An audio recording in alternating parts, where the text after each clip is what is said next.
নমস্কার। আহ, কিছু বিশেষ কারণবশত হয়তো আজকে আমি সময়ের মধ্যে পৌঁছতে পারবো না, তাই আপনাদের সকলের উদ্দেশ্যেই আমি আমার নিজের কিছু বক্তব্য আছে, যে বক্তব্যগুলো আমি পেশ করতে চেয়েছিলাম গত আহ, দুটো মিটিংয়েই। যাই হোক, সেরকমভাবে বলার সুযোগ না পাওয়ায় আমি চেষ্টা করছি যে ভিডিওর মাধ্যমে আপনাদের কাছে বক্তব্যগুলো তুলে ধরার জন্যে, যাতে আপনারা আপনাদের মতামত এবং সিদ্ধান্তগুলোকে সঠিকভাবে নেওয়ার সুবিধা হয় আপনাদের। তো তো আমি সভাপতি মহাশয় এবং আমাদের সম্পাদক মহাশয়ের পারমিশন নিয়েই আমি ভিডিওটা চেষ্টা করছি আপনাদের কাছে পৌঁছে দেওয়ার। তো দেখুন, বিষয়টা হচ্ছে সব কিছুর আগে আমাদের একটা জিনিস ভেবে নেওয়া প্রয়োজন, জেনে নেওয়া প্রয়োজন। সেটা হচ্ছে পরশ কী এবং পরশ কী করতে শুরু হয়েছিল। যারা আমরা মোটামুটি দীর্ঘদিন ধরে পরশের সাথে যুক্ত হয়ে আছি, তারা কম বেশি হয়তো আমরা সকলের মুখে শুনেছি যে পরশ কীভাবে এর সৃষ্টি হলো, এ কীভাবে এগোতে শুরু করলো এবং আজ কোথায় পৌঁছেছে। কিন্তু অধুনা যারা নতুনভাবে এসছেন তাদের কাছে হয়তো এই পুরো বিষয়টা সঠিকভাবে ক্লিয়ার নয়। আমরা এটাও জানি যে আমাদের পরশের আপাতত ৩টি উইং নিয়ে আমরা চলছি, যেগুলোকে আমরা জনবল, নির্বাকের বল এবং শিক্ষা বল, এই ৩টে নামে আমরা বিষয়গুলোকে মানে বিভাগগুলোকে ভাগ করেছি। কিন্তু এই সবের মাঝেও আমাদের এই প্রত্যেকটা বিভাগের কিছু বিশেষ কাজ থাকা খুব প্রয়োজন আছে, এবং আমরা নির্দিষ্টভাবে কিছু কাজ করেও চলেছি। এবার সেই জায়গা থেকে যদি আমরা খুব স্পষ্টভাবে উল্লেখ করতে চাই, তাহলে জনবল বিভাগ যেটা আছে, সেই বিজয়গড় পরশ ওয়েলফেয়ার সোসাইটির জনবল বিভাগ কী এবং কেন, যদি এই প্রশ্নটা আমাদের মধ্যে আসে, তাহলে আমি সুস্পষ্টভাবে আমার লিখিত পাঠটা আমি করছি। সেটা হচ্ছে, জনবল বিভাগ হলো এমন একটি মানবিক ও সেবামূলক সাংগঠনিক শাখা, যার মূল উদ্দেশ্য ছিল সমাজের অসহায়, দুর্বল এবং বয়স্ক ও প্রয়োজনগ্রস্ত মানুষের পাশে দাঁড়ানো। এটা শুরু হয়েছিল আমাদের কোভিড পিরিয়ড থেকে। তো কোভিড পিরিয়ডে যখন ছিল, তখন আমরা মোটামুটি জানি কী সিচুয়েশান ছিল, আমরা সবাই সেই সম্পর্কে অবগত। তবে এই বিভাগে যারা যুক্ত থাকবেন, সেই সকল সহৃদয় ব্যক্তি যারা নিঃস্বার্থভাবে মানব সেবার আদর্শে বিশ্বাসী এবং বৈজ্ঞানিক ও পরিকল্পিত সুসংগঠিত পদ্ধতিতে সামাজিক পরিষেবা প্রদান করতে আগ্রহী। মানে এরকম নয় যে আমরা কিছু একটা হলো গিয়ে আমরা দিয়ে এলাম, কিছু একটা হলো করে দিয়ে এলাম, নট এক্স্যাক্টলি সেটা। তো আমাদের ভাবতে হবে যে আমরা যে হসপিটালে যাচ্ছি বা যে নার্সিংহোমে নিয়ে যাওয়ার চেষ্টা করছি কোনো একজন অসহায় ব্যক্তিকে, সেখানে তার চিকিৎসাটা হওয়া সম্ভব কিনা, আমাদের অভিজ্ঞতা কী, আমাদের যে পুরো টিম আছে সেই পুরো টিমকে নিয়ে কাজ করতে হবে, না আমরা এককভাবেও সেই জায়গাটাকে সিদ্ধান্ত নেওয়ার মতো ক্ষমতায় আছি। তো এই যোগ্যতা বিশিষ্ট মানুষ, এবং শুধু তাই নয়, তার অভিজ্ঞতা আগে ছিল কি আগে ছিল না তার থেকেও বেশি, যে এখন সে অভিজ্ঞতা সঞ্চয় করতে চাইছে কিনা, এই বিষয়গুলোকে খুব দৃঢ়তার সাথে নিজেদের মনের মধ্যে আনতে হবে অ্যাজ এ সাংগঠনিক সদস্য হিসাবে। তো যাই হোক, আমরা ধরে নিলাম আমরা দীর্ঘদিন ধরে থাকলে, আরও বেশি কিছু দিন ধরে থাকলে, আমাদের মন মানসিকতা কাজ করলে, আমরা সেই জায়গা থেকে আমরা বেশ কিছু যোগ্য হয়ে উঠবো, প্রত্যেকেই যোগ্য হয়ে উঠবো, ইন্ডিভিজুয়ালভাবে যোগ্য হয়ে উঠবো যে আমরা এই সিদ্ধান্ত নিতে পারবো। কারণ একজন পেশেন্টকে আমরা তুলতে পারছি কিনা, মানে জাস্ট চ্যাংদোলা করে তুলে দিলাম নাকি, না যেভাবে তোলা উচিত সেভাবে, এই ট্রেনিংগুলো কি আমাদের কাছে আছে? যদি না থাকে তাহলে আমরা কি করব? তো এই যে বিষয়গুলো সম্পর্কে জ্ঞাত হওয়াটা খুব প্রয়োজন। শুধু মানে ভিড়ের মধ্যে দাঁড়িয়ে হই হই করে তোল তোল তোল, এই যে বিষয়গুলো, এই জায়গা থেকে একটু সরে দাঁড়ানোর চেষ্টা আমাদেরকে করতে হবে, মানসিকতাটাও আনতে হবে। ঠিক আছে? তো এইবার হচ্ছে কি, চলো ঠিক আছে, সাংগঠনিক একটা আমাদের সংগঠন আছে, সংগঠনের একটা বিভাগ আছে যেটার নাম জনবল। তো জনবলে যারা কাজ করবে, যে সদস্যরা কাজ করবে, তারা কীভাবে কাজ করবে সেই নিয়ে আলোচনা হবে। কিন্তু এই জনবল কাদের জন্য, এই জনবল, এই পরিষেবায় কারা আওতাভুক্ত হবে? তো সাধারণত আমার চিন্তা যেটা হচ্ছে, মানে আমার ভাবনা এবং আমার প্রস্তাব যেটা হচ্ছে আপনাদের কাছে, আশা করি আপনারা প্রত্যেকেই, যেটা আমরা অলরেডি আলোচনা করেছি, যে সমাজের অসহায় ব্যক্তিত্বরা, ঠিক আছে, যে কোনো ব্যক্তিত্ব হতে পারে, সে আমার পরিচিত হতে পারে, সে আমার অপরিচিত হতে পারে, সে আমার কোনো মাধ্যম হিসেবেও তা আমার কাছে খোঁজ খবর আসতে পারে। তো আমরা অ্যাজ এ এনজিও, আমরা একটা মানে সামাজিক সংগঠন হিসেবে আমাদের কাছে বাদ বিচার করার জায়গাটা খুবই অল্প থাকা উচিত, না থাকাটাই উচিত, তাও আমি ধরলাম অল্প থাকা উচিত। কিন্তু যদি থাকে, তাহলে সেই দিক থেকে কি, জনবল বিভাগের পরিষেবা প্রধানত মানে যাদের থাকা উচিত, যাদেরকে আমরা আগে সব থেকে বেশি আমরা আগে দেখব, তার কারণ হচ্ছে এই নিয়ে পরবর্তীকালে আলোচনা আসবো, অবশ্যই চেষ্টা করবো খুব সংক্ষিপ্তবার ভিডিওটা আপনাদের কাছে পৌঁছে দেওয়ার।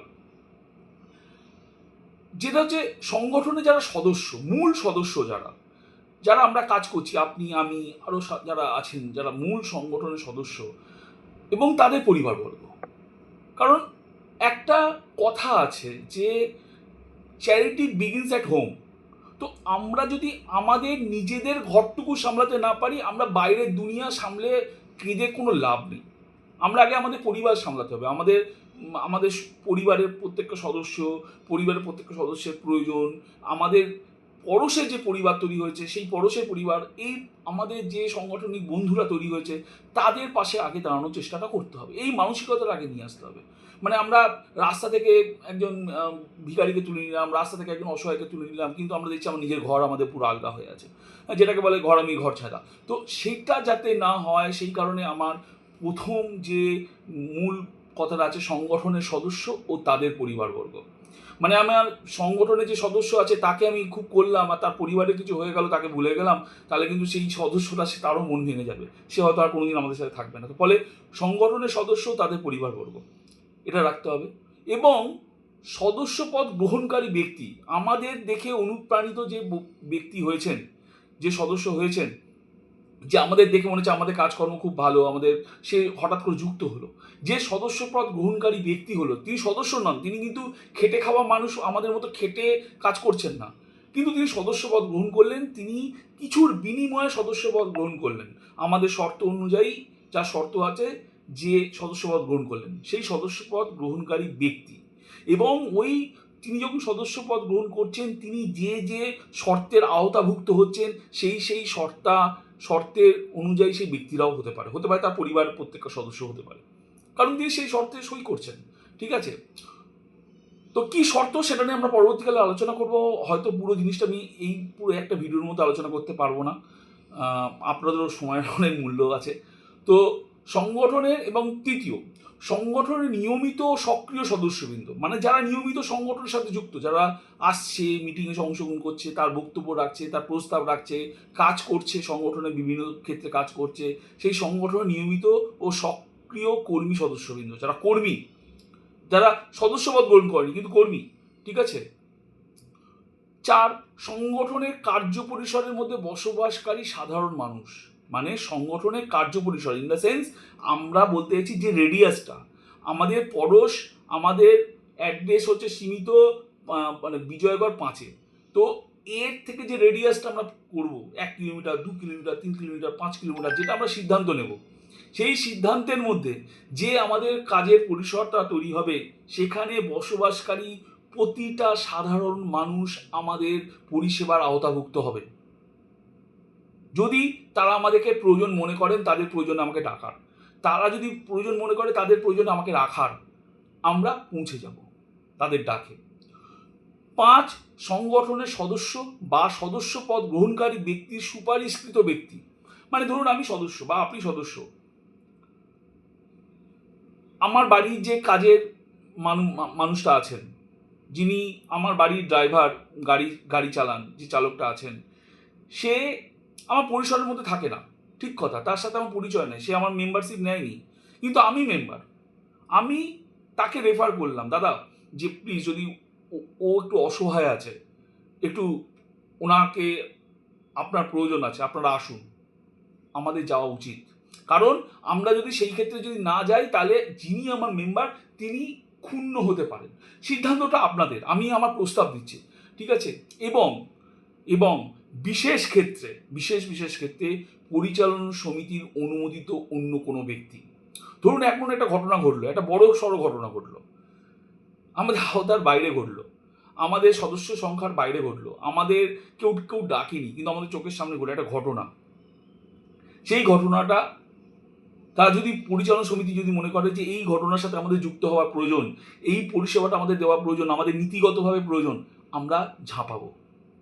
এটা আমার প্রস্তাব, আমি আবার বলছি, এগুলো প্রত্যেকটা আমার প্রস্তাব গ্রহণযোগ্যতা করাটা পুরোটাই কমিটির সিদ্ধান্ত। এবং এই যে জনবল বিভাগে কার্যপরিধি, আমরা এই কিছুক্ষণ আগে বললাম যে একটা রেডিয়াস কি, কি রেডিয়াস হওয়া উচিত, আমরা কি কি করব, কি কি করব, কি কি করা উচিত, কি কি থাকা উচিত আমাদের মধ্যে। জনবল বিভাগে সমাজের অসহায়, অসুস্থ, বয়স্ক, সহায়তা প্রার্থী মানুষের পাশে দাঁড়ানোর জন্যে আমাদের কাজ করতে হবে। তাহলে কি কি কাজ করতে হতে পারে? এক, চিকিৎসা ও স্বাস্থ্য সহায়তা। কি চিকিৎসা ও স্বাস্থ্য সহায়তা? চিকিৎসাটা আমরা কেউ ডক্টর নই, আমাদের মধ্যে কেউ ডক্টরও নেই, আমরা ডাক্তার এই মুহূর্তে পৌঁছতে পারছি না। আমরা হয়তো আগামী দিনে আমাদের কাছে কিছু নির্দিষ্ট ডক্টর থাকবে যাদেরকে আমরা প্রয়োজনে মানুষের কাছে পৌঁছে দিতে পারবো, কিন্তু এই মুহূর্তে নেই। কিন্তু আমরা তাহলে কি করবো? তাহলে এই সেকশনটা আমাদের থাকবে, কিন্তু আমরা এই মুহূর্তে কি করব? সংগঠনের বর্তমান জনবল ও অবকাঠামোগত সক্ষমতা বিবেচনা, জনবল বিভাগে কার্যকারিতা মূল কার্যালয়কে কেন্দ্র করে মোটামুটি 6 কিলোমিটার থেকে সর্বাধিক 10 কিলোমিটার মানে গাড়ি করে যাওয়া যেতে পারে। যেমন আমরা কি গতকালই আমরা সোনারপুর গেছিলাম। সোনারপুর তো আমাদের এখানে নয়, সোনারপুর তো অনেক দূরে, আমাদের এলাকা থেকে অনেক দূরে, 10 কিলোমিটারের বাইরে বোধহয় সোনারপুর হবে, মেবি, আমার আন্দাজ। তো সর্বনিম্ন 6 কিলোমিটার থেকে সর্বাধিক 10 কিলোমিটার ব্যাসার্ধের মধ্যে সীমাবদ্ধ থাকবে।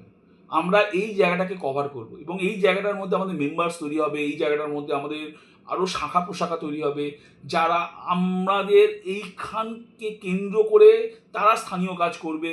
আমরা এখান থেকে সেই যে স্থানীয় কমিটি থাকবে তাদেরকে আমরা সহায়তা পৌঁছে দেবো, আর্থিক হোক, মানবিক হোক, শরীরগতভাবে যেভাবে হোক পৌঁছে যাওয়ার, মানে যেটাকে ফিজিক্যাল বলেন, বাংলাটা বলতে পারলাম না, সরি, ফিজিক্যালভাবে যদি তাদের কাছে পৌঁছে যাওয়ার হয় সেটা আমরা এই 5 নম্বর বিজয়গড় থেকে আমরা পৌঁছে যাওয়ার চেষ্টা করবো, যেটা আমরা এখনো যাচ্ছি। কিন্তু এই জায়গাগুলোকে মানুষের মধ্যে এই উৎসাহটা তৈরি করতে হবে যে পরশ হতে পারে, আমরা পরশের উইং শাখা, এই সেক্টরগুলোকে আমাদের তৈরি করতে হবে। তাহলে কি হলো, আমরা অনেক দূর বিস্তৃত হলাম, আমাদের নাম বিস্তৃত হলো, আমাদের কার্য সীমাও অনেক বিস্তৃত হলো। দেন প্রাথমিক চিকিৎসা প্রশিক্ষণ। দেখুন, হঠাৎ করে যদি আমার পাশের বাড়ি কিছু হয়ে যায়, ঠিক আছে, যদি আমাদেরকে হঠাৎ করে, এখন ডাকছে, অনেকেই ডাকছে আমাদেরকে, যে কোনো আমাদের বিশেষ ব্যক্তিকে ডাকছে, আপনাকে ডাকছে, তো সেখানে প্রাথমিক চিকিৎসা প্রশিক্ষণ এটা আমাদের নেওয়া উচিত এবং এটা আমাদেরকে দেওয়াও উচিত, দুটো ক্ষেত্রেই। মিনিমাম পালস আমরা মাপতে পারি কিনা, আমরা পালস খুঁজে পাই কিনা, মানে এদিক ওদিক না টিপে এক্স্যাক্ট জায়গাটা পালসটাকে চিনতে পারি কিনা, সেটাকে আমি কাউন্ট করতে পারি কিনা, এই যে বিষয়গুলো প্রাথমিক, যেটা হলে আমি অন্তত ডাক্তারের কাছে গিয়ে বলতে পারবো পরশের তরফ থেকে এবং পরিবারের হয়ে। কারণ অনেক পরিবারে আছে কি, মানে মানুষ তো প্রচুর আছে কিন্তু কথা বলার মতো মানুষ নেই, তাদের হয়ে কথা বলার মতো, এটাও পরশের একটা সাহায্য হতে পারে যে আমি কারোর হয়ে কথা বলে দিচ্ছি। তো কি, সংগঠনের সঙ্গে বর্তমানে কোনো চিকিৎসক বা চিকিৎসা প্রতিষ্ঠানের আনুষ্ঠানিক সংযুক্তি না থাকায় আগ্রহী সদস্যদের জন্য স্বীকৃত প্রাথমিক চিকিৎসা প্রশিক্ষণের ব্যবস্থা গ্রহণ করতে হবে, করা উচিত। মিনিমাম স্টেথোস্কোপ চালাতে পারা, পালস রেট মাপতে জানা, আমাদের কাছে একটা মেশিন থাকবে পালস রেট, আমাদের একটা প্রেশার মেশিন থাকবে, যেটা আমরা আমাদের যারা ঘনিষ্ঠ আছে, আমাদের যারা মানে আমাদের সাথে যারা যুক্ত আছে তাদেরকে প্রত্যেক মাসে একবার করে তাদের প্রেশার মাপতে যাবো, তাদের ওয়েটটা জানতে যাবো, তাদেরকে আলাদা করে কোথাও বেরিয়ে গিয়ে 5 টাকা 2 টাকা 1 টাকা খরচা করে তাদেরকে ওয়েট মাপতে যেতে হবে না, তাদেরকে প্রেশার মাপতে যেতে হবে। এটা আমাদের পরিষেবার মধ্যে থাকবে, এটা আমাদের প্রাথমিক পরিষেবার মধ্যে থাকবে, আমরা পৌঁছে যাব তাদের কাছে, নিয়মিতভাবে পৌঁছে যাব। বিকেলবেলা গল্প করার বদলে এই কাজটা করবো, আমরা 10 মিনিট করে যাব, এটা আমাদের থাকতে হবে, এটা আমাদের প্রাথমিক এবং সেটা স্বীকৃত প্রাথমিক চিকিৎসা। এটা আমাদের খোঁজ নিতে হবে যে এরকমভাবে কোনো প্রাথমিক চিকিৎসা, কোনো সার্টিফিকেট লাইসেন্স পাওয়া যায় কিনা, তাতে আপনি আপনার ব্যক্তিগতভাবে একটা জিনিস তৈরি করলেন, আমরা মানে সাংগঠনিকভাবে আমাদের একটা কিছু ক্ষমতায়ন হলো। দেন হচ্ছে আগ্রহী সদস্যদের, মানে সংগঠনের সঙ্গে বর্তমানে কোনো চিকিৎসক বা চিকিৎসা প্রতিষ্ঠানে আনুষ্ঠানিক সংযুক্তি না থাকায় আগ্রহী সদস্য, এবং অবশ্যই এটা মাথায় রাখতে হবে আগ্রহী সদস্য, কারণ আমি আপনাকে বলে কাজ করাতে পারবো না, আপনার যদি নিজস্ব আগ্রহ হয়, আগ্রহী সদস্যদের জন্য স্বীকৃত প্রাথমিক চিকিৎসা ফার্স্ট এড প্রশিক্ষণের ব্যবস্থা গ্রহণ করতে হবে। উদ্দেশ্য হবে জরুরি অবস্থায় রোগীকে প্রাথমিক সহায়তা প্রদান করে দ্রুত চিকিৎসা কেন্দ্রে পৌঁছে দেওয়া। মানে আমি বুঝতেই পারছি না রুগীটা কি অবস্থায় আছে, আমি জানতেই পারছি না, আমি শুধু হুড়ুহুড়ি করছি, বিছানা চাদর খোঁজ না, মিনিমাম কনফিডেন্সটা যদি আমার মধ্যে থাকে, তাহলে আমার আশেপাশে যে ব্যক্তি থাকবে তাদের মধ্যে কনফিডেন্স হবে, ইয়েস আমার বাড়ির লোকটা বেঁচে যাবে। আমি যদি ঘাবড়ে যাই, নেভার, মানে জীবিত লোক মারা যাবে, এরকম ঘটনা ঘটবে। চিকিৎসা সংক্রান্ত নীতিগত অবস্থান। বিজয়গড় পরশ ওয়েলফেয়ার সোসাইটি কোনো চিকিৎসা প্রতিষ্ঠান বা চিকিৎসক সংগঠন নয়। সুতরাং কোনো রোগ, চিকিৎসা পদ্ধতি, ওষুধ বা চিকিৎসা সিদ্ধান্তের সঠিকতা বা ভুল সম্পর্কে সংগঠন আনুষ্ঠানিকভাবে কোনো মতামত বা নির্দেশ প্রদান করবে না। যে আপনার পেশেন্ট আর তো 2 মিনিট, আপনার পেশেন্ট হবে না, ওই ওষুধটা খাইয়ে দিন, না, নেভার, এটা উচিত নয়, সংগঠনের তরফ থেকে উচিত নয়। সকল চিকিৎসা সংক্রান্ত সিদ্ধান্ত সম্পূর্ণরূপে নিবন্ধিত চিকিৎসকের পরামর্শ অনুযায়ী গ্রহণযোগ্য হবে। আমাদের কাজ থাকবে ডাক্তারকে তাদের কাছে পৌঁছে দেওয়া, ডাক্তার বলবে, কেস খেলে ডাক্তার খাবে। দেন গুরুতর চিকিৎসা সহায়তা। গুরুতর বা দীর্ঘমেয়াদী পরিষেবার ক্ষেত্রে আবেদনকারী বা তার পরিবারের পক্ষ থেকে নির্ধারিত আবেদনপত্রের মাধ্যমে লিখিত আবেদন গ্রহণ করতে হবে। বিষয়টা কি?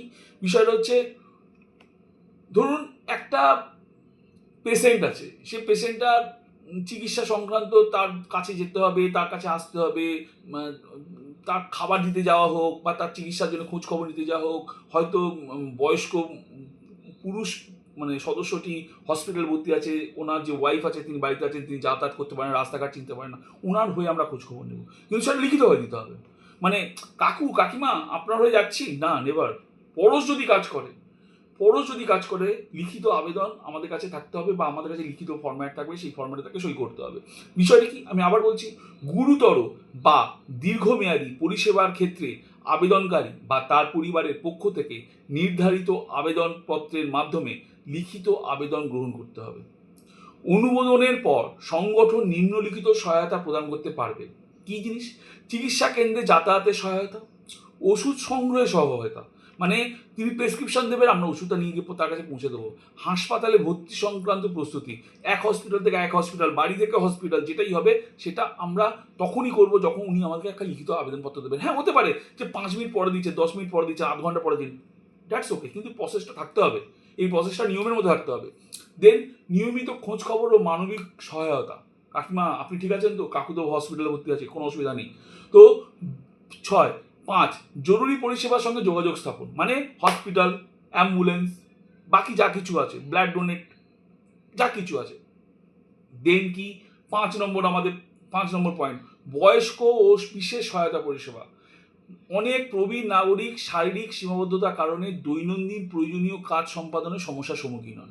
বাজার করে দেওয়া, রেগুলার ওষুধটা নিয়ে আসা, এরকম বিভিন্ন ছোটোখাটো কাজ, এগুলো কিছুই না, এগুলো হচ্ছে জাস্ট পিআর, পাবলিক রিলেশনস, আর কিছুই না, অন্য কোনো কারণে। এই ধরনের ব্যক্তিদের সঙ্গে যোগাযোগ স্থাপন করে এবং প্রযোজ্য ক্ষেত্রে অনন্য সদস্য মানে অনন্য মানে প্রিভিলেজড মানে এইগুলো যে প্রিভিলেজ জব, এগুলো কিন্তু আমাদের ওই মেম্বারশিপের মধ্যে প্রিভিলেজড। এর জন্য আমরা আলাদা করে টাকা চাইতে পারি, আলাদা করে ভালোবাসা চাইতে পারি, যেটা করবো সেটা সাংগঠনিকভাবে সিদ্ধান্ত নেবো যে কী করা উচিত সেটা। এই ধরনের ব্যক্তিদের সঙ্গে যোগাযোগ স্থাপন করে প্রযোজ্য ক্ষেত্রে অনন্য সদস্য মানে প্রিভিলেজড মেম্বারশিপ শ্রেণীর অন্তর্ভুক্তির মাধ্যমে তাদের প্রয়োজনীয় সামাজিক ও ব্যবহারিক সহায়তা প্রদান করা যেতে পারে। 4 নম্বর পয়েন্ট, জনবলে অনেকগুলো পরিকল্পনা আছে, আমার হাতে একটু সময় কম আছে, তাও চেষ্টা করছি সময়ের মধ্যে শেষ করার। হ্যাঁ চলুন, অল্প আছে, ঠিক আছে। দেন হচ্ছে জনবল বিভাগের বাৎসরিক কর্মসূচি। দেখুন এগুলো তো করলাম, কিন্তু আমাদের নির্দিষ্ট কিছু ইভেন্ট থাকতে হবে। এই ইভেন্ট যদি আমাদের না থাকে, ঠিক আছে, তাহলে আমরা কিন্তু ঘুমিয়ে পড়বো, আমাদের মধ্যে কোনো চাঞ্চল্য থাকবে না, আমাদের ফান্ড বাড়তে থাকবে, ফান্ড খরচা হতে থাকবে না। ফান্ড খরচা না হলে আমরা মানুষের কাছে পৌঁছতে পারবো না। একটা কথা আছে, মানে আমি একটু অন্যদিকের কথা বলছি, একটা কথা আছে, সেটা হচ্ছে যারা ইনভেস্ট করে তারাই মুনাফা কামায়, যারা ইনভেস্ট করে না, পয়সা দিতে ভয় পায়, তারা কিন্তু সেইটাকে আর 2 টাকাটা 4 টাকা হতে চায় না। তো আমাদের যদি ইনভেস্ট করি, আমাদের ফল ভালো আসতে পারে, আসবে, এই কথাটা বলছি না, কারণ হচ্ছে দিলেন কোথায়, ছাইতে দিলেন না মাটিতে দিলেন, সেটাও একটা বিষয় থাকবে, ঠিক আছে। তো এই ব্যাপারগুলোকে মাথায় রেখে আমাদের, দেখুন আমরা আগে কিছু ভালো কাজ করেছি বলে না আজকে আমাদের এত সদস্য, তো আমরা যদি আরও ভালো কাজ করি নিশ্চয়ই আশা করি আমাদের আরও বিস্তৃতি পাবো। তো সেই জায়গা থেকেই বলছি, জনবল বিভাগের বাৎসরিক কিছু কর্মসূচি আমি সাজেস্ট করছি, সেই বিষয়গুলো আপনারা একটু দেখবেন, আপনারা ওখান থেকে কাটছাট করতে পারেন। সেটা হচ্ছে শীতকালীন সহায়তা কর্মসূচি। শীতকালীন বা পুজোর সময় যেটা হয়, মানে পুজো তো আমরা করতে পারি, সেটা শীতকালীনও করতে পারি, সেটা হচ্ছে শীত বস্ত্র কম্বল বিতরণ। আমরা আগে করেছি, কিন্তু বিষয়টা হয়তো কোনো একটা অভিজ্ঞতা তৈরি হচ্ছে, সেই অভিজ্ঞতা থেকে আমরা একটা সিদ্ধান্ত নিচ্ছি, কিন্তু সেটাকে একটা পরিকাঠামোগতভাবে ভাবতে হবে, কাদেরকে দিচ্ছি, কেন দিচ্ছি, কীভাবে দিচ্ছি। সেটা আমরা শীতকালেই দেবো না পুজোর সময় দেবো, আমরা দরিদ্রদের দেবো না সবাইকে দেবো, এই যে ভাবনা চিন্তাটা, কোনো নির্দিষ্ট অঞ্চলে গিয়ে দেবো না আমাদের আশেপাশে অঞ্চলে দেবো, যারা আমাদের সাথে দীর্ঘদিন ধরে যোগাযোগ করছে, আমরা জানি যে সত্যি সে অসহায়, তাকে দেবো। মানে এই যে সিদ্ধান্তগুলো, এই সিদ্ধান্তগুলো নিতে হবে। কীরকম শীত বস্ত্র কম্বল বিতরণ কখন করতে হবে, এই ইভেন্টটা কোন সময় হওয়া উচিত, ডিসেম্বর থেকে জানুয়ারির মধ্যে যে কোনো সময়। আর একটা কি, সদস্য সংগ্রহ ও জনসংযোগ অভিযান। সদস্য সংগ্রহ, আমরা কাজ করে যাব, কিছু তো মুনাফা কামাতে হবে, তো মুনাফার জন্য আমাদের সদস্য সংগ্রহ করতে হবে। যত আমাদের সদস্য হবে, আমাদের কাজকে আমরা আরও বিস্তৃতি পৌঁছে দিতে পারবো। সদস্য সংগ্রহ ও জনসংযোগ অভিযান কীরকম, এলাকাভিত্তিক সদস্য পদ প্রদান। এলাকাভিত্তিক, যেটা আমরা প্রথম দিকে আলোচনা করেছিলাম, সেই জায়গাটাই এলাকাভিত্তিক সদস্য পদ প্রদান ও জনসংযোগ। এর মাধ্যমে আমাদের দাদা আপনারা কিসের ক্যাম্প নিয়ে বসেছেন, কিসের ক্যাম্প নিয়ে বসেছেন, কী হচ্ছে, কী ঘটনা, কী মন্তব্য, আমরা এক এক করে পৌঁছতে পারছি না। ঠিক আছে, আমরা সেটাকে ঠান্ডা মাথায়, কোনো বিষয় না, ঠান্ডা মাথায় আমরা বিভিন্ন জায়গায় ক্যাম্প করব। সীমিত জায়গা নয়, আমরা বিজয়গড়ের মধ্যে থাকবো না, বিজয়গড় থেকে বেরোতে হবে। আমাদের বিজয়গড়ে প্রচুর কাকু কাকিমা হয়েছে গেছে, আমাদের বিজয়গড় থেকে একটু বেরোতে হবে এবার। ঠিক আছে, এলাকাভিত্তিক সদস্য প্রদান সংযোগ সময়কাল প্রতি বছর 15 মার্চ থেকে 31শে মার্চের মধ্যে করতে হবে। 15 মার্চ থেকে 31শে মার্চ, এই যে 15 দিন আছে, এই 15 দিনের মধ্যে 7 দিন করতে পারি, 10 দিন করতে পারি, যেটা করতে পারি বিক্ষিপ্তভাবে। যত বিক্ষিপ্ত হয়ে থাকবো তত আমাদের প্রচার ছড়াবে। দেন হচ্ছে রক্তদান সচেতনতা কর্মসূচি। আমরা কিন্তু এটা নিয়ে চিৎকার করছি যে আমরা রক্ত দিয়ে আসবো, আমরা হসপিটালে গিয়ে রক্ত দিয়ে আসবো, কিন্তু এই সচেতনতা কর্মসূচি সেটা আমরা করছি না। সেটাকে করতে হবে। সেটা কোন সময়, যখন রক্তের সংকট হয়, তখনই মানুষ, যখন কারোর যখন অভাব তৈরি হয়, তখনই সে তার মূল্যটা বোঝে, তার আগে সে বোঝে না। তো কখন, রক্ত সংকট নিরসনের সচেতনতা প্রচার, সময়কাল এপ্রিল মে জুন মাসে প্রতি রবিবার। আমার সাজেশন, এবার আপনারা আরও ভালো বলতে পারবেন। ঠিক আছে, রক্ত সংকট নিরসনের সচেতনতা প্রচার আমরা গান্ধী কলোনিতে করলাম, আমরা শ্রী কলোনি বাজারে করলাম, আমরা নাকতলায় করলাম, আমরা টালিগঞ্জ মোড়ে করলাম, আমরা বিভিন্ন জায়গায় করতে পারি। উষ্ণতা মোচন কর্মসূচি, যেটা আমরা কিছুদিন আগেই করলাম, জলছত্র প্রদান করলাম। কি, দেখুন, প্রত্যেকটা কাজ থাকবে, আমরা কাজ করছি কাদের জন্য, আমাদের কাছে যদি পাবলিক না থাকে আমরা কেউ নই, সিম্পল ব্যাপার। উষ্ণতা মোচন কর্মসূচি, পথ চলতি মানুষের জন্য পানীয় জল ও তৃষ্ণা নিবারণের কার্যক্রম। কি করতে পারি, 1 গ্লাস করে জল দিতে পারি, 1 বোতল করে জল দিতে পারি, কলসি বসিয়ে দিয়ে আসতে পারি, আলাদা বিষয়। এটা কর্মসূচি, এবং নির্দিষ্ট সময়ের মধ্যে কর্মসূচি। সময়কাল কি হচ্ছে, সময়কাল এপ্রিল থেকে জুনের মধ্যে, যখন গরমটা পড়ছে এবং গরমটা যাচ্ছে এর মধ্যে, কারণ জুলাই মাসে মোটামুটি আমাদের বৃষ্টি শুরু হয়ে যায়, তো এপ্রিল থেকে জুন এই সময়টাতে আমাদের এই উষ্ণতা মোচন কর্মসূচি টানা চলবে। কিভাবে চলবে সেটা আমরা পরিকল্পনা করব। কলসি বসিয়ে দিয়ে আসতে পারি, প্রত্যেকে জলের বোতল দিতে পারি, জলের স্পন্সর খুঁজে আনতে পারি, যেটাই পারি আমরা করতে পারি। ঠিক আছে, পরিকল্পনাগুলো খুব দরকার।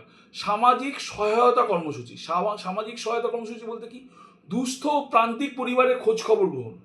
আমরা আদপেও সবাই জানি কি না যে আমার এলাকায় সত্যিতে অভাবে কজন আছে, সত্যিতে আর্থিকভাবে পিছিয়ে কজন আছে।